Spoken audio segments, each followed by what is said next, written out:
Yo guys, what's up? Welcome to back to HDT, the Hang Time Trio.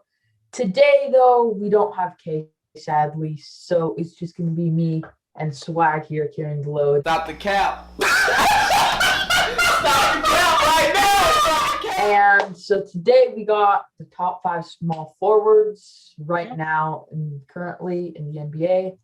We're gonna rank them based on our own opinion and stuff.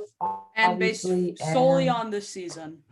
Yes. Yep. It's not like based on past seasons and stuff, but yeah, let's get into it. Yeah. Okay, so C, do you want to go first? All right, sure. At number 5, I got Demar Derozan. Okay. So some people may be surprised that I even put him on this list, but before All-Star break, he was leading the Spurs to like the 5 seed, if I'm not wrong. Yeah, and I think so. I mean, they did fall off in the second half of the season, but he's still being like a really consistent player for them. But he has not shown up in clutch times, as you may know. But Yeah.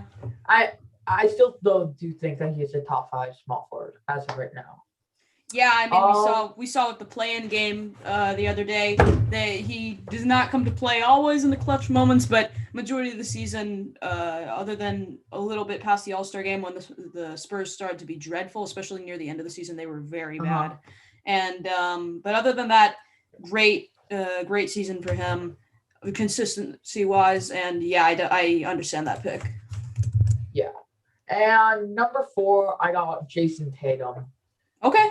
Like, if it was a couple years back, and Jason Tatum was playing as he was right now, I'd probably rank him higher, but it's just that the other 3 in front of him are just so good this season. But Jason Tatum, he's led this Celtics team, as you may know, to the 7th seed. Yep. Yes, he does have some help with Jaylen Brown, Kemba Walker, but he has really shown up this season, especially in that play-in tournament game. He dropped like 50. Yes. Yeah. I mean, oh yeah, he's shown up in the clutch moments on like your number 5, and I think we've seen, like, you're right. He has Jaylen Brown and Kemba and Marcus Smart and all those guys. But without Kemba Walker, he played amazing. I'm pretty sure he was averaging like 30 points without Kemba. And he played that play-in game without Jaylen Brown. Yeah, and we'll see how he does in the playoffs without Jaylen Brown. Yep. But he looked amazing in that play-in game. And I don't know, man. That the Celtics, man. I mean, I don't know about. I had higher expectations for them. I just don't think that's really Jason Tatum's fault. I feel like that's just a full team fault there. Like, they just didn't really get it going together there. I mean, expected. Like, it was, the chemistry seemed a little bit off when I watched them. Yeah, I agree. And there wasn't always a lot of ball movement. Kind of reminds me of the Indiana Pacers whenever I'd watch them, whenever they'd be on national television. But I think the chemistry issues have to do with the fact that they made many moves during the offseason and the trade deadline with Daniel Tice and Mo Wagner, right? And also guys weren't healthy to be in sync with each other. Like, and we'll see their first playoff round matchup is against the Nets, who also have had those problems. So we'll see with that, but they haven't had the time. So I think next season we could see them jump up a little bit in the standings, but we'll really have to see at the end of the day. Yeah. Oh, yeah. Yep. I mean, that'll be an interesting first round matchup between the Nets and the Celtics. Yeah, I agree. And at number 3, I got Jimmy Butler. Okay. So, yeah. The other 2 in front, they're just superstar studs. Yeah. Jimmy Butler, but like, you could rank them in different orders. But number 3 with Jimmy Butler, he has been amazing on defense this year. It's been so underrated on defense this year. I think he was like leading the league in steals. I'm not sure. Yeah, he was at a point. I don't know if he is still, but I know he was. Yep. He offensively, you already know what he's done. He's great shooting percentage, great. Yeah. Great efficiency. Yeah, he did. He finished the season with the most steals per game with 2.1. He was the only player to average more than 2. Yeah, that's like pretty crazy. And matched out with his crazy offensive efficiency. Like, that's just it's a perfect match, and he has the great like all around game. He doesn't really have a specific weakness in my eyes. Yeah, I But agree. yeah. Yeah. So yep. And number 2, I got Kawhi Leonard. All right. As fun guy Kawhi, as some of you may call him. Okay, you know what? That was like the worst fake laugh I've ever heard of Kawhi. Well, I was trying to do the. Hang on, let me try. No. That was better. Okay, keep going though. All right. All right. So Kawhi Leonard, in my opinion, he has, as of right now, the Clippers, they have a good all-around team with Paul George, Rajon Rondo, whatever. But Kawhi Leonard, if they didn't have him, I don't think they would be even making the playoffs. I mean, yeah, I can see them being a play-in team. Kind of reminds me of the Warriors without Stephen Curry. Or you know what they remind me of? They remind me of the Celtics, right? Because without Kawhi Leonard, they still have that big star in Paul George, and then they just kind of have a average team. Other than that, so maybe another comparison could be the Warriors, but they don't have an average team other than Curry. They have a pretty dreadful team if you forget Klay Thompson. Although Wiggins played pretty good defense the other day, not gonna lie. Yeah. Oh yeah, he did. He actually did pretty good against LeBron. But Kawhi Leonard, he's been averaging like what, around 25, 6, 5. Something around those numbers. Right. Yeah. And he and that's also with great efficiency, and you already know his defense. Oh yeah. Just like Jimmy Butler, I would say they're really similar, but Kawhi's on like a little bit of the next level. He's like a tier up. He's like a tier up with the same abilities. I know exactly. What you mean. And he doesn't either have like a weakness. Like he can knock down mid-range jumpers. Yep. He's got a post game, step back, mid-range jumpers. Post game, elbow shots in particular. He can still shoot the 3 decently, but and then obviously I agree, he can shoot the 3 decently. He's actually shooting 40% from the 3-point line, I'm pretty sure, which is which is pretty good actually. And obviously you got the perimeter defense and the interior defense, which is top tier. This season, though, he's been averaging 1.6 steals, which is the lowest since his rookie season, but still really good. It's been like in that 1.6 to 1.8 range most of the time. Yeah, that's still top 10 in the league for most. And the crazy efficiency and all that, it adds up to number 2 for me. Okay. And number 1. It hasn't changed in like a million years. I feel like it's. Yeah. It is LeBron James. Okay, but all right. I mean, I don't think there's really anything to be said. Like, I think it's all been said. It's all been said. Yes. Honestly, let's just move on. It's all been honestly though. Like you know what to say. Like great vision, great play, all that stuff. You know. Yeah. And that's gonna do it for my list. That's a pretty good list. I don't think anyone's gonna have any really good arguments for that. Okay, so starting off with my list, I've got at number 5 Jason Tatum. So yeah, like you said, Tatum is a great scorer. He can just go off sometimes when he doesn't have the help that he usually does. Like Jaylen Brown, when he was out 50, he had 60 the other night. I think near the end of the regular season. Was it against the Suns? I don't think so.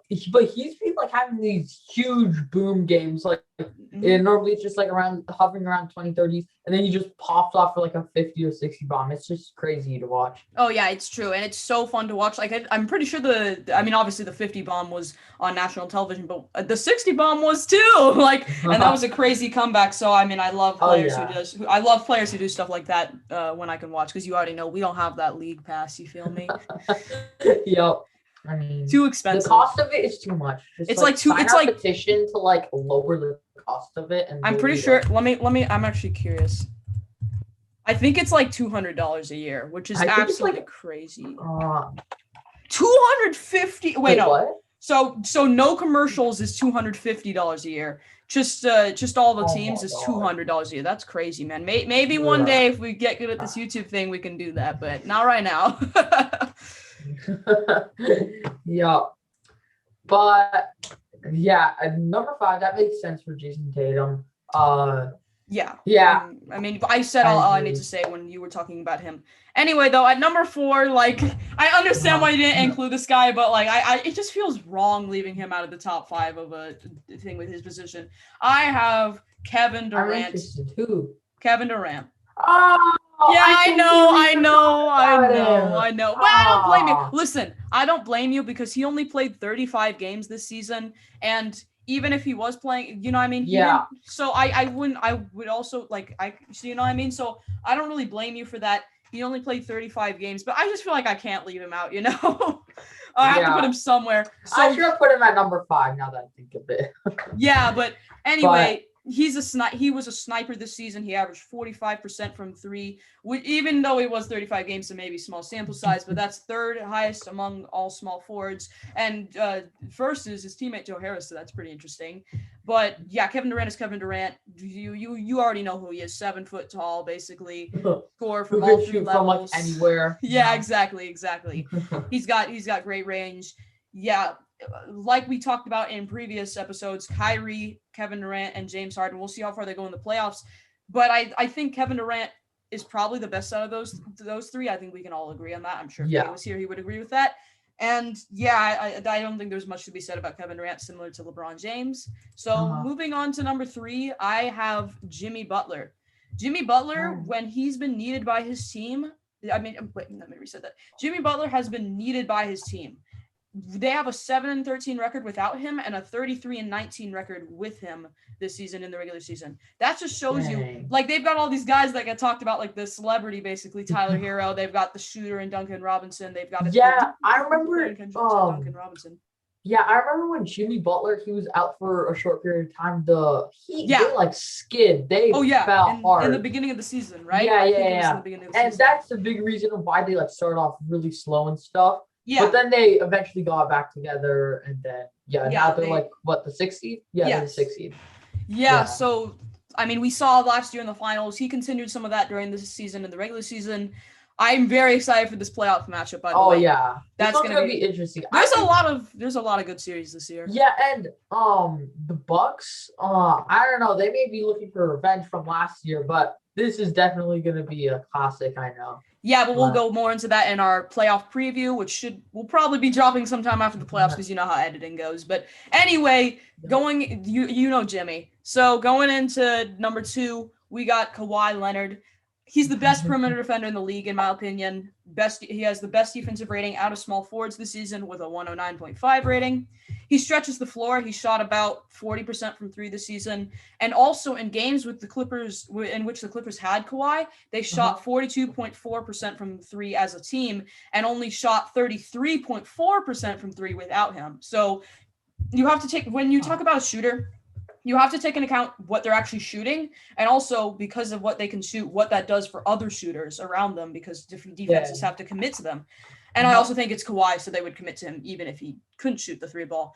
And he scored efficiently despite all the volume. He had the 7th highest effective field goal percentage among small forwards with a minimum of 300 field goals. Just be crazy insane.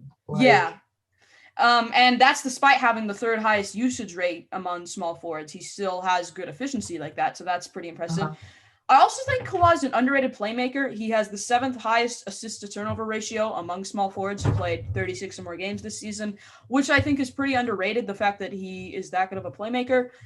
I don't think that gets talked about enough. That's just my opinion, but he's leading, like you said, the Clippers, I think, would be a bottom tier playoff team without Kawhi, and with Kawhi, they are, I don't know, the Clippers could be